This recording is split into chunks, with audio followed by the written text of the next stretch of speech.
Hey guys, welcome to The Spread. My name's Corey Allen. We're going to do a little bit of a topic coverage today on kind of a scary term to a lot of people, especially starting out.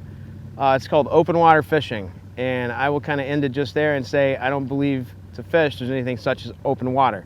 When people say open water, they're really speaking, it's almost like some kind of an ambiguous term, like anything that's not a shoreline or something I can see or there's a weed line, that to them is open water.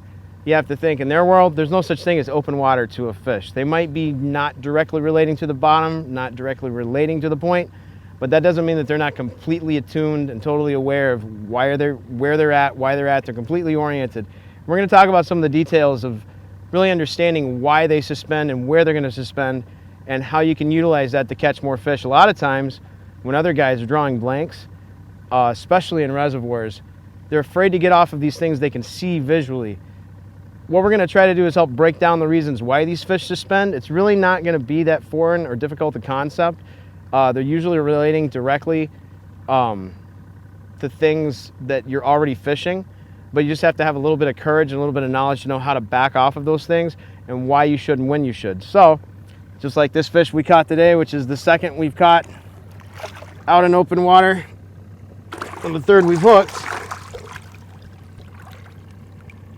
We're nowhere near the shore. We're nowhere near a tree. And yet, it's our third fish today.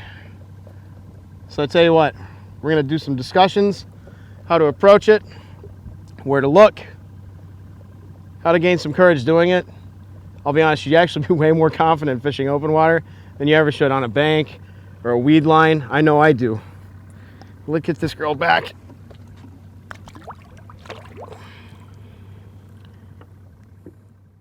Oh, by the way, that's the first time we were getting ready to film using spinner baits, fishing open water.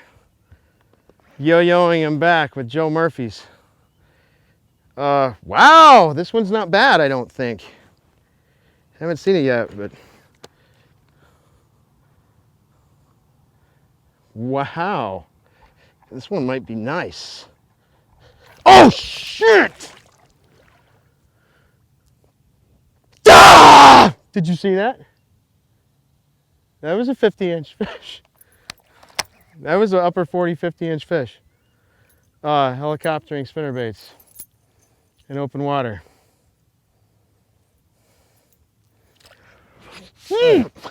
Sorry. Welcome to In the Spread, guys. I'm gonna go open a few veins and we'll be back in a few minutes to show you what we're talking about. Fishing open water, different techniques, some accepted, some pretty innovative. We'd maybe been doing that for 3 minutes and that fish hit, and this is all I'm doing. It's the Joe Murphy spinnerbait, double Colorado, weighted on the fall, and all I'm doing is just lifting it. I'm not even letting it hit the bottom. Lifting it, dropping it, lifting, and I let that fall, and I felt thunk, and I was like, oh, hey, hello, welcome to the show. I don't know if you guys can see that fish.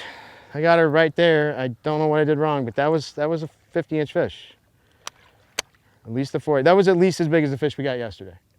It looked to me. I mean, that was at least as big as the fish we got yesterday. I think it was, I don't think it was like a super 50, but that was like a 49-inch, 50-inch fish that we just lost the boat. Well, we'll show you how to do this in just a minute, guys. Welcome to In the Spread. Hey guys, welcome back. This is going to be our segment on open water fishing. A little bit of a mystery to a lot of people, to some regards, and even people that are willing to do it, I feel like sometimes they go about it a little bit haphazardly, especially in reservoirs. Natural lakes, people seem to be a little bit more attuned to it because so much of it is truly lacking any kind of topographical justification. So they're used to like finding bait pods and stuff like that, and the bait pods are a good thing. I mean, it's not obviously it's an indicator that there's an ecosystem there, but so often I think what people do is they rely on that and they don't really ask themselves why there's a bait pod there. So a lot of times in these natural lakes where you don't have a lot of topography, it'll be a bottom transition. There may be an isolated weed patch. Things are relating above, because when all the depths are essentially equal, basically it seems like the next thing that fish rely on to give them any kind of direction or path orientation is the bottom content. It seems like a lot of times, if there's not topography really to speak of, the bottom composition is what they fall to. But today we're fishing on reservoir. Reservoirs are rarely, if ever, lacking in any kind of topographical features. In fact, a lot of times they're kind of a sensory overload. There's usually really good spots almost everywhere, hundreds of spots. You go to a typical reservoir for muskie, there are literally hundreds of circles you could draw on a map, just looking at it being like, that's a good spot, that's a good spot, that's a good spot. It's not hard to find. The problem, I think, is a lot of times, especially in reservoirs, is a lot of people, it's like they almost get intimidated by that. Or not intimidated, but it's hard to take yourself away from that when you've got standing timber and you've got weed beds and big long points and all these things that come together. You're not just stuck with a big giant bowl. You've got a lot of stuff to work with. I think a lot of times the open water, as people call it, kind of gets neglected simply because there's so much other stuff to work with. But even in that event, I think a lot of times people are missing the boat by not fishing open water. As much as these fish suspend at various parts of the season, I think it's a huge mistake, one I used to make, to not spend time out in open water. But now, when it comes to it, do I just say, oh, just go in the middle of the lake and throw? Well, absolutely not. This is where I talk about in a lot of the trolling stuff, contour trolling, topographical trolling, walking a break line, finding the contours and learning how to troll along them with a bottom bouncing crankbait. It's an effective way to catch fish, but it's also a really effective way to orient yourself to the body of water you're going to fish. Not just looking at a map, that's good, you know, having a depth finder, knowing what you're at, but it really provides you with a really highly attuned mnemonic sense for what's going on underneath you. To the point to where, to be quite honest, the way I look at it, there's no such thing as open water to fish. Like what we see as being featureless, they're utilizing in a way that they can, because they can basically orient themselves wherever they want to in the water column. But they're usually, almost, when I say usually, I'd say every time, they're orienting themselves directly above or directly off of some kind of topographical feature first and foremost.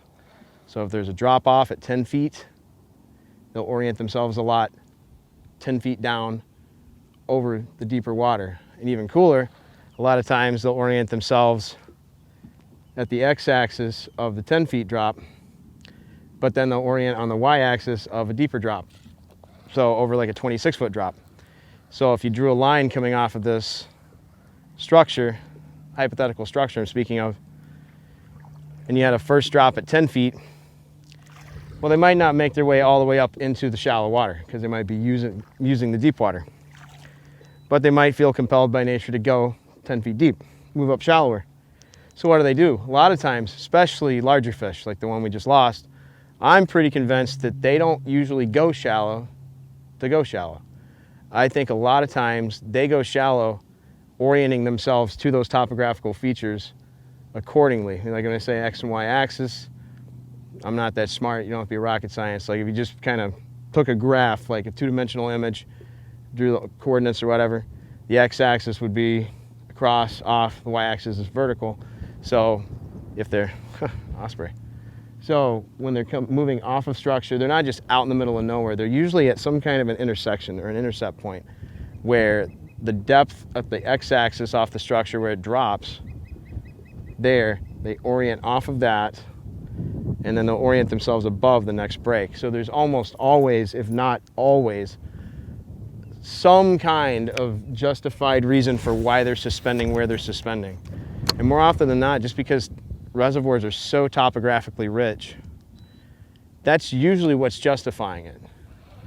They don't really have to fall back on things like the bottom content or an isolated weed patch in the middle of a 30-foot basin, because there's constantly something for them to relate to. Now when we're discussing that, as I'm fishing. As you saw a few moments ago, we lost a pretty nice fish doing this. This is something I've done for a while, admittedly. I haven't done it as much for suspended fish as I'd like, but today was an excellent reminder of why I should. When you're fishing suspended water, suspended fish, open water, you can really hit it from a lot of different angles in a lot of different ways. There's really no wrong presentation, I'd say. And I mean, there's a lot of the tactics that have kind of become synonymous with that, I would say. You know, throwing the bulldog, ripping the bulldog or the Medusa. And those are fine. There's nothing wrong with that. The coolest thing about it is just because of inherently how you're supposed to work that bait, it's made people a lot more comfortable with fishing over open water, because that's kind of what the bait's made to do, probably more than anything. But I would argue that not only are there many, many more ways to effectively cover this, I'd say there are even better ones a lot of times. One of the ones I'd like to talk about first and foremost is this big fish we just lost. This is a safety pin style double Colorado spinnerbait made by Joe Murphy. He does good work, and when I messaged him about making me some spinnerbaits in a smaller size, I requested that they needed to do this. I don't know if you can see that, but you'll notice that bait falls straight down, but tilts at a 45-degree angle. It doesn't twist, doesn't turn, and the weight of the head engages the blades, and it makes a slow fall. So yeah, it's cool. I can throw a spinnerbait, and it does that just fine. And to be quite frank, when you're fishing suspended fish like this over open water, it's always good to spend at least a little bit of time fishing it as if you were fishing shallow water, like with a glide bait, just straight reeling a spinnerbait. It doesn't always have to be down. Like, I think one of the things that I've noticed even with fishing certain times of the year when I'm trolling, even with a planer board out, even with a prop wash rod, it's almost as if the fish are sitting so high up over the deep water that the presence of my boat and the way the rods are running and just all of that combined really doesn't make it sometimes the best presentation for those fish. Like, I can attain speeds, I can run distance, I can stay right on a break line, but it's almost as if they're simply sitting too shallow for a presentation trolling to be really made effectively in a lot of ways, unless I super long line, you know, a weightless swim bait or a really shallow crankbait or something. But the cool thing about these spinner baits, as I just illustrated, is the fact that they engage on the fall, the blades counter rotate under the weight of the head. He made the arms and the bend just perfect.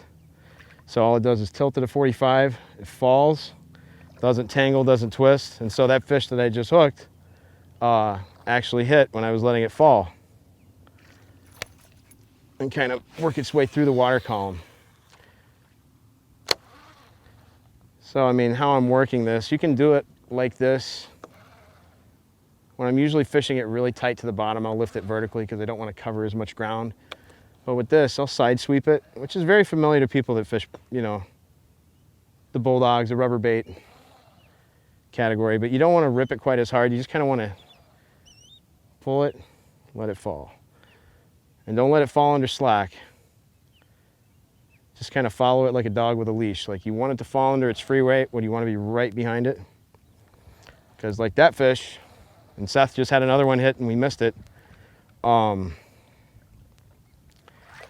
They're not always gonna just snap it. A lot of times they'll just kind of grab it. Like both those fish we had hit, I felt just a little thunk. I mean, it was a 50-inch fish and there was no like, it was just a thunk. That fish had probably picked it up, followed it. And as soon as I lifted it and let it fall, she saw it fall. She just felt just that little slight, like a big bass strike, to be honest. And I set the hook and the heat was on. But you can kind of see with a bait like this too, you'll get used to it. With the fall rate, you can fish this throughout the water column. Like if I wanted to, I could let it hit the bottom and work it back like that. But right now I'm just kind of wanting it to lope through the water column a little bit. Trying to get it down probably 12 to 18 feet Every time I pull it, it probably goes a little bit into that range, you know, up 2, 3, 4 feet, and I drop it. You really want it to come up at the boat too. This is another big thing. Like, don't just go straight into the, you know, pre-programmed figure 8. If you bring this bait up deep, keep fishing it back to the boat a lot like what you were doing. Bring it up, see if it needs behind it, let it fall back down.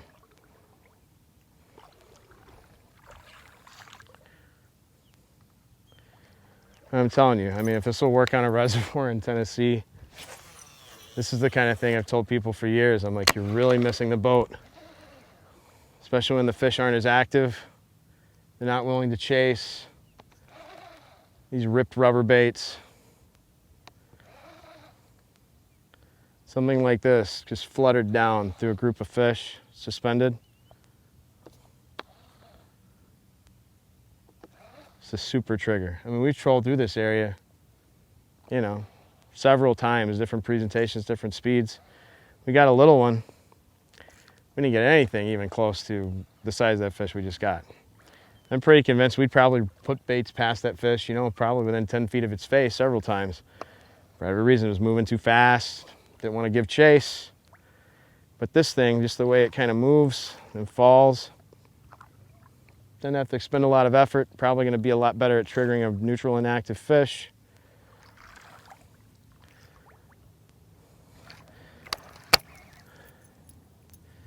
But I will say this, not every double Colorado spinnerbait like that is made equal. But Joe pipped the ace with this one. Like, I've never seen one that works quite this well and this consistent. Some of them will kind of tumble and twist. Did a fantastic job.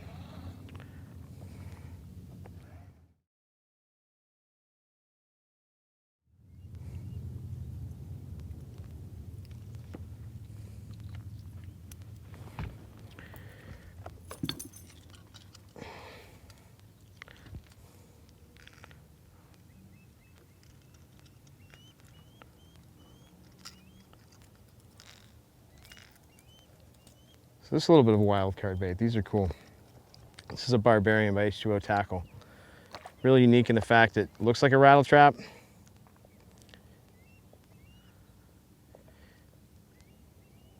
But as you can see,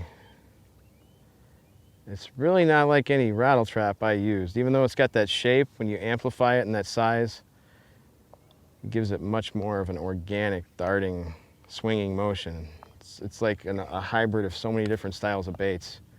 Really cool in the fact you can screw in a weight to the front, different weights, you can make it sink.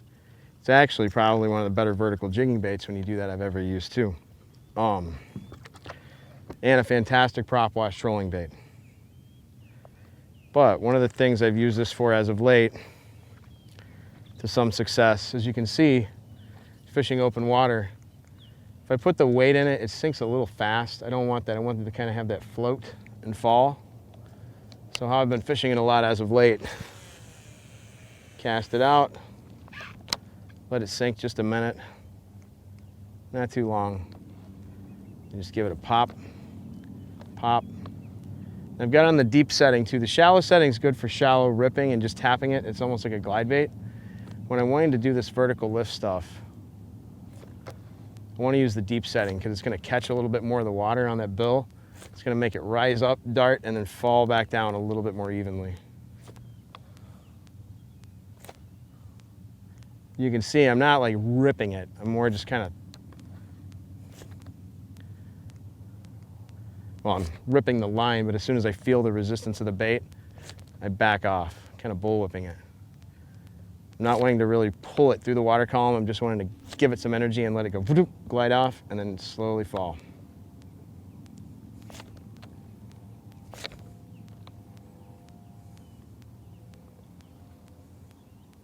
So in case you were wondering, right now we're actually fishing the open water parallel and perpendicular to the two channel break lines that meet at this convergence over the point that peters out and comes out to about here. A lot of fish suspend off of this point, down along the 2 brake lines. Get a little bit closer, I'll change my sweep.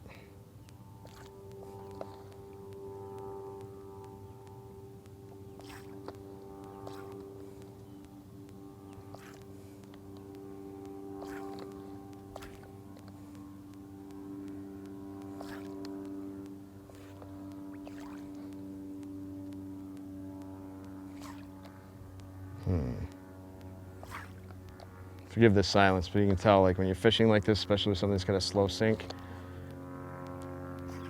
a lot of times with this bait, it's never been much of a strike. The fact that it falls so slow, I wouldn't say slow, but smoothly. It sinks probably about a foot a second as is, maybe 8 inches. A lot of times they just kind of come up and just meet it.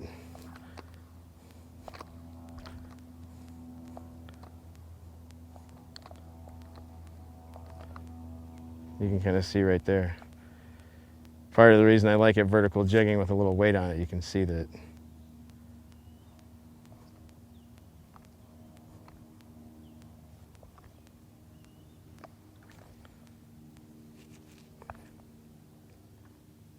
So that's basically what it's doing whenever I'm letting it sink out there. This falls really slow, kind of glides out, comes back.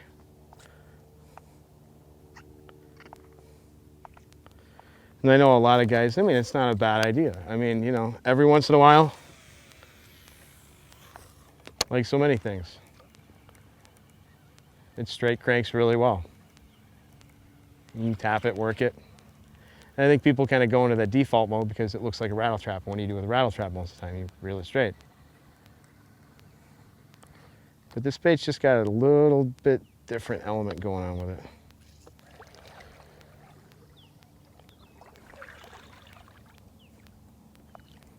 Really, really cool bait. Like, honestly, as far as like hard baits go, it's one of the cooler ideas I've seen in the past 10 years.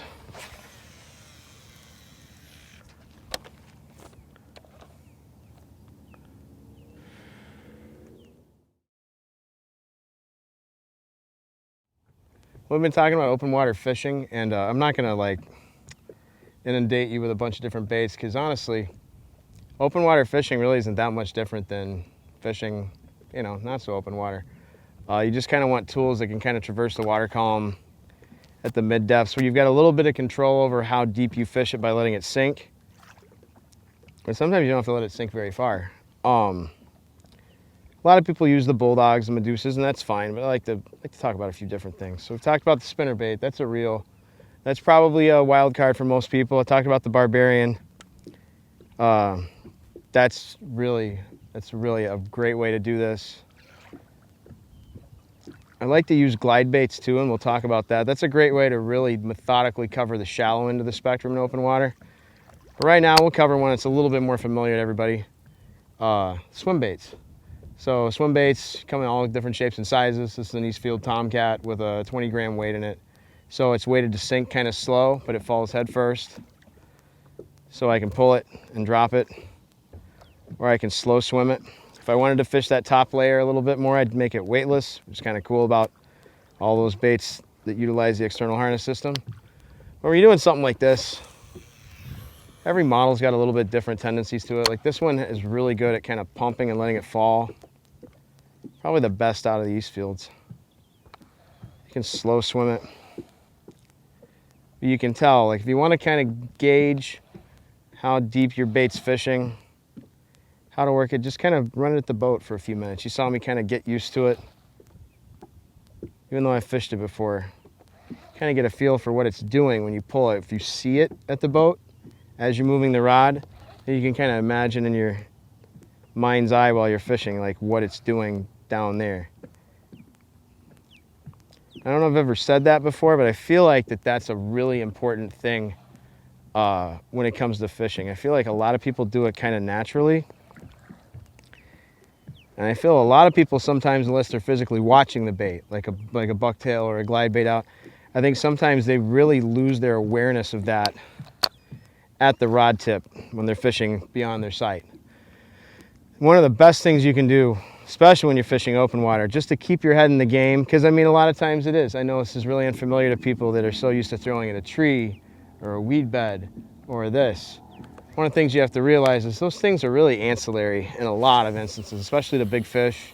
I'm not saying they never use them. Fouled it. I'm just saying that I don't think they utilize them as often as people think.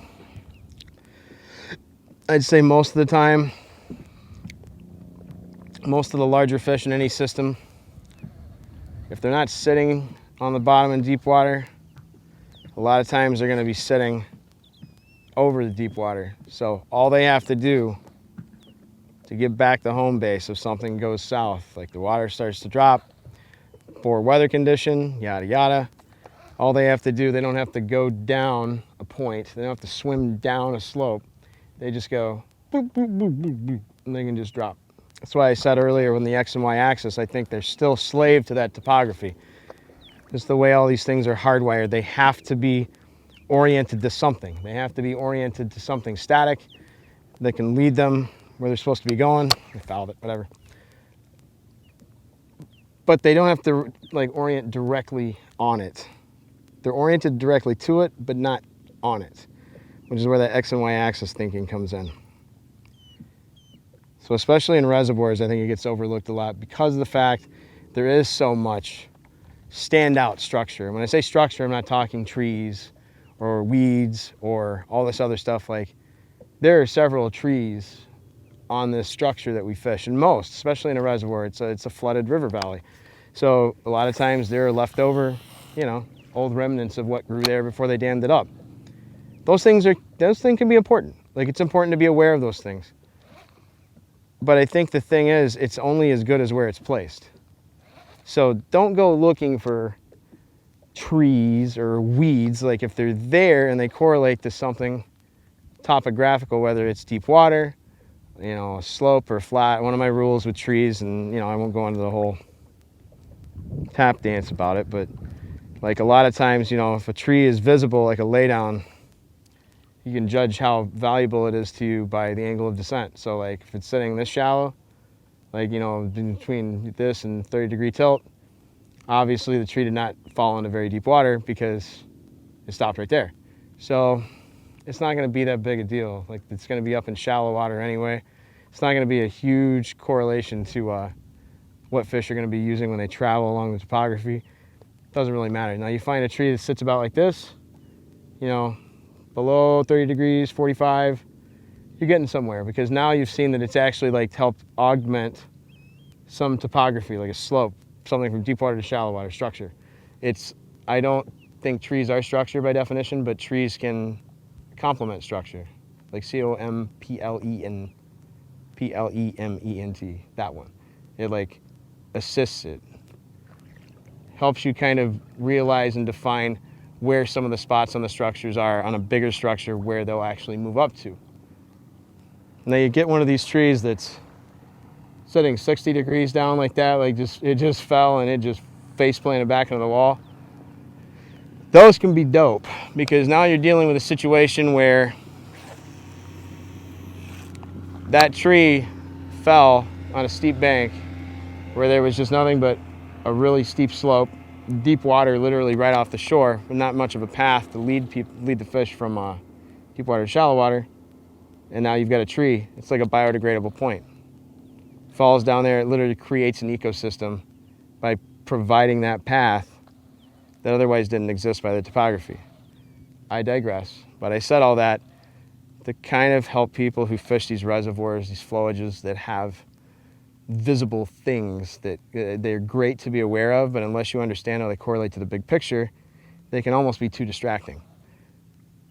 Such as, do you see a tree or a weed? Or honestly, you don't really see much of anything where we're at right now. That's because everything that they're relating to is down there. Like, the fish they're not aware of this. They're only aware of this if nature and their habitat dictates that their paths of travel, their courses, intersect those. And then, of course, when they do, the people that pay attention to just the visual things, well, then sometimes those two coalesce, and then they find that, well, okay, this situation makes sense. But oftentimes they get too hung up on that. Like, well, it's the trees. They want to find, the muskies like trees. It's in textbooks, for Christ's sake. Muskies like trees, which are growing indigenously underneath the water, right? No. Doesn't even make sense. But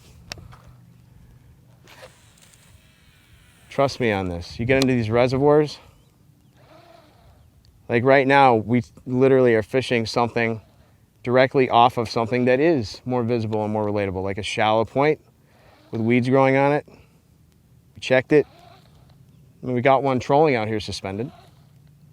And of course, people are going to be a little bit more, that's a little bit more palatable to most people when they're doing it. You're like, yeah, I'll troll and pull some baits, and you know, you're not usually doing that in 5 to 8 feet of water.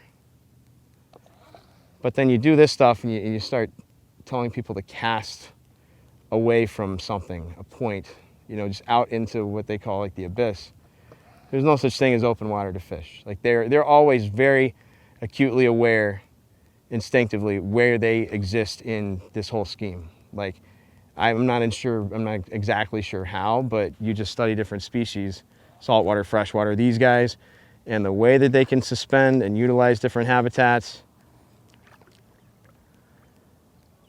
in different ways, and it becomes very apparent that they're very acutely aware of where they are oriented in accordance to things at all times.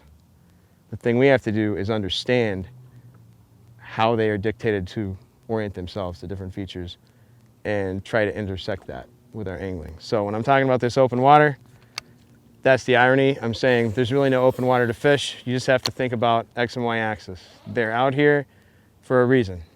They weren't up there for a reason. But what's funny was they were out here, not on the bottom, and they wouldn't say they were shallow, but they weren't necessarily deep. They were kind of halfway between the bottom and the surface.